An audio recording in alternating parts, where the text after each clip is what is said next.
pessoal, tudo bem? Hoje eu tô aqui para fazer um vídeo direcionado para um público diferente. Eu costumo fazer vídeos para as pessoas em geral, falando sobre planejamento patrimonial, planejamento sucessório, holding, enfim.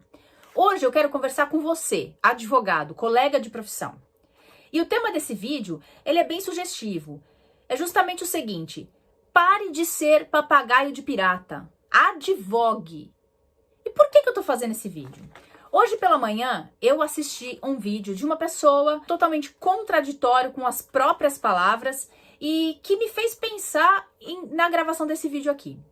Eu tô falando do tema 796 de repercussão geral do STF, tá? O que esse vídeo aí trazia? A questão de, após a decisão do tema 796, o STF decidiu e definiu que incide ITBI entre a diferença sobre o valor de mercado do bem e o valor declarado no imposto de renda se você utilizar esse imóvel para integralizar capital social numa pessoa jurídica. Pois bem, essa era a chamada do vídeo e o vídeo falava exatamente isso. Bom, se você utilizar o valor declarado no seu imposto de renda para integralizar capital social numa pessoa jurídica, você vai pagar ITBI em relação à diferença que a prefeitura entender que é o valor de mercado. Só que esse vídeo justificava essa decisão, essa possibilidade, né, essa cobrança, com fundamento no tema 796 de repercussão geral. Então vamos aqui, para quem não entende e quem não sabe do que se trata esse tema 796. Esse tema 796, ele veio em origem ao recurso extraordinário 796-396 de Santa Catarina. Por quê? Uma empresa denominada Luzframa realizou uma constituição de uma pessoa jurídica em 2010 e utilizou para o pagamento do capital social subscrito de R$24 mil, capital social da empresa R$24 mil, ela utilizou 17 imóveis para a integralização desse capital social. Esses imóveis, somados pelos valores declarados no imposto de renda dos sócios, e olha, presta atenção no que eu tô falando, não é valor de mercado, é valor do imposto de renda dos sócios. Dava aqui, ó, até anotei, R$ 802.724. Pois bem, eles utilizaram R$ 802.724 para pagar um capital social de R$ 24 mil. E no contrato social dessa empresa constava o quê? A diferença, que dava R$ 778.724, ficaria como reserva de capital. Esse é um procedimento totalmente normal, permitido, existe na legislação específica, que é a lei de SA, tá lá previsto. Você consegue colocar parte como capital social e parte como reserva de capital. Isso é perfeitamente legal. O que aconteceu?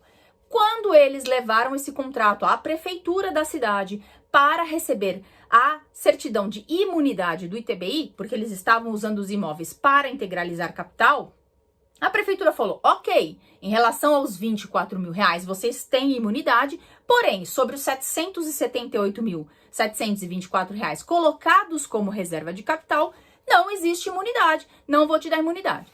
Eles entraram com uma ação, conseguiram ganhar em primeira instância, perderam em segunda, os fundamentos são absurdos, enfim, realmente não está correta essa imunidade, mas a decisão que foi dada em segunda instância era totalmente equivocada, e aí foi parar no STF, e o ano passado, em agosto do ano passado, o STF decidiu, tá? E qual foi a decisão dada, o texto, o trecho da tese? O trecho da tese diz o seguinte: a imunidade em relação ao ITBI, prevista no inciso 1º do parágrafo 2º do artigo 156 da Constituição Federal, não alcança o valor dos bens que exceder o limite do capital social a ser integralizado. Pois bem, vamos lá. O artigo 156 da Constituição, parágrafo 2º, diz o seguinte: não incide sobre a transmissão de bens ou direitos incorporados ao patrimônio da pessoa jurídica em realização de capital. Então, se você pega um imóvel e coloca numa pessoa jurídica como pagamento de capital social, não incide o ITBI, tá? Aí, vem o artigo 142 do decreto 9.580 de 2018 e te concede a possibilidade de transferir esse imóvel da pessoa física para a pessoa jurídica pelo valor declarado no imposto de renda. Eis o texto do artigo 142. A pessoa física poderá transferir às pessoas jurídicas a título de integralização de capital social, bens e direitos pelo valor constante da declaração de bens ou pelo valor de mercado. Ou seja, é uma escolha sua. Se você quiser colocar pelo valor da sua declaração de imposto de renda, a consequência disso é que você não vai pagar ganho de capital caso esse valor seja muito abaixo do valor de mercado. Se você quiser colocar pelo valor de mercado, você vai pagar o ganho de capital se esse valor for muito diferente. Então, se você comprou, por exemplo, um imóvel por 300 mil reais e hoje ele tem um valor de mercado de 1 milhão de reais, se você colocar por 300 mil reais, você não vai pagar ganho de capital. Se você colocar por 1 milhão de reais, você vai pagar ganho de capital. É simples assim, a escolha é sua. Depois, a empresa, se ela for vender esse bem lá dentro da empresa mesmo, ela vai pagar ganho de capital de qualquer forma. Então, por isso é indiferente para a Receita Federal. Pois bem, e aí, o que acontece? Essa empresa, ela tentou fazer uma manobra para provavelmente reduzir um ITCMD que seria incidente ali sobre as cotas no planejamento sucessório para possível doação dessas cotas aos filhos. Enfim, eu não sei qual foi o objetivo da empresa nesse sentido. Então, provavelmente, ela utilizou um valor de capital social mais baixo, tentando vislumbrar e possibilitar um pagamento de ITCMD mais baixo, tá? E por isso ela fez essa manobra e colocou como reserva de capital. E tá correta a cobrança do ITBI sobre isso. O que me chama a atenção é colocar uma informação equivocada para o público. Por quê? Porque em nenhum momento do acórdão, em nenhum momento desse processo todo lá no STF, os ministros mencionam valor de mercado ou valor declarado no imposto de renda. Não existe em nenhum trecho onde eles digam a diferença entre o valor de mercado e o valor declarado no imposto de renda não está acobertado pela imunidade. Aliás, eu trouxe até o trecho aqui, ó, do acórdão para vocês entenderem.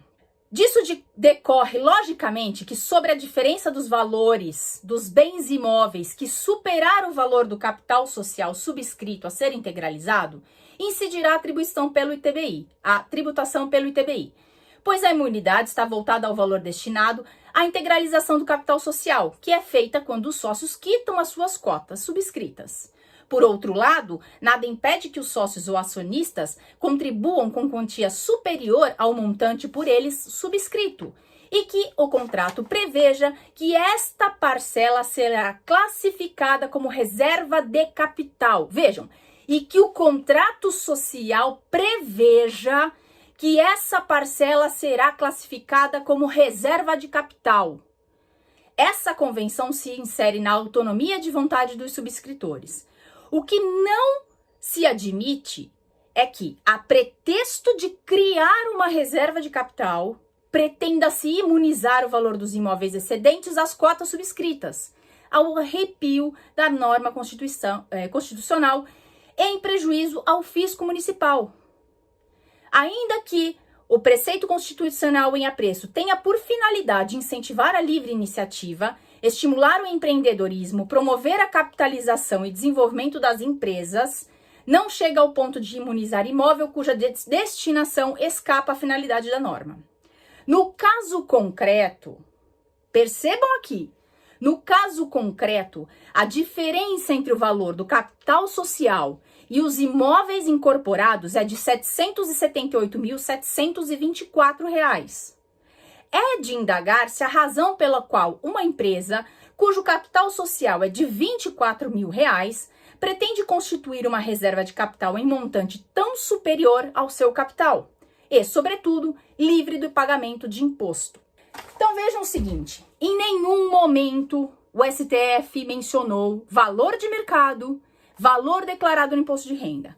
E, estudando os fatos, analisando o processo e não simplesmente lendo aquelas 5 linhas da tese que foi firmada, a gente consegue entender o seguinte: esses 802 mil R$ 724, eles eram exatamente o valor da soma dos imóveis que estava declarado no imposto de renda. Não tem nada a ver com o valor de mercado dos imóveis. Então, me espanta as pessoas saírem divulgando, o STF disse que não pode mais ter imunidade, que se você utilizar um imóvel pelo valor declarado no imposto de renda, você vai pagar a diferença de TBI em relação ao valor de mercado. O STF não disse isso, gente. Nós, como advogados, temos que entender o caso. Não basta você pegar aquelas 5 linhas da ementa, não basta você pegar aquelas 3 linhas da tese fixada, você tem que estudar o caso.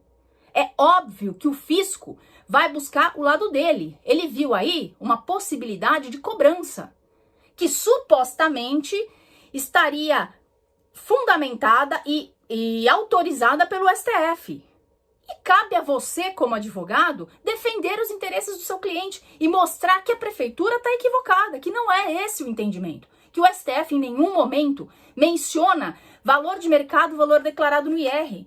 Ele está colocando o seguinte, mesmo que seja pelo valor de mercado, mesmo que seja pelo valor declarado no seu imposto de renda, se você não utilizar o valor total do imóvel para integralizar capital, deixando parte como reserva de capital, aí sim você deve pagar o ITBI. Você não pode sair repetindo coisas que você vê aleatoriamente, sob pena de você causar um prejuízo para o seu cliente. Então é muito importante que nós, como advogados, antes de sairmos falando qualquer coisa na internet, que nós façamos um estudo daquele caso. Que não adianta você pegar uma petição, copiar o modelo de um colega que fez lá, sem você sequer entender do que se trata aquela matéria, e achando que só porque você tem uma petição inicial ou um contrato social qualquer, você vai conseguir realizar aquele processo, que você vai conseguir fazer a constituição de uma empresa. É importantíssimo que nós tenhamos cuidado com isso.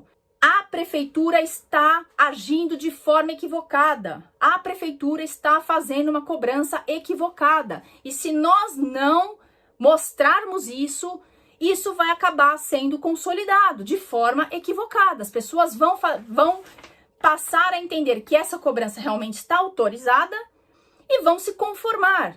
Então, o meu vídeo hoje é para isso, para que as pessoas se conscientizem, é para que você, advogado, realmente advogue e não fique apenas ouvindo a cotovia cantar aqui e ali, pegando trecho de coisas isoladas, espaçadas e tentando fazer um juízo de valor sem interpretar o caso, sem analisar os fatos, sem consultar o acórdão inteiro, tudo que foi julgado. Não basta simplesmente sair falando qualquer coisa. Então, gente, por favor, acordem.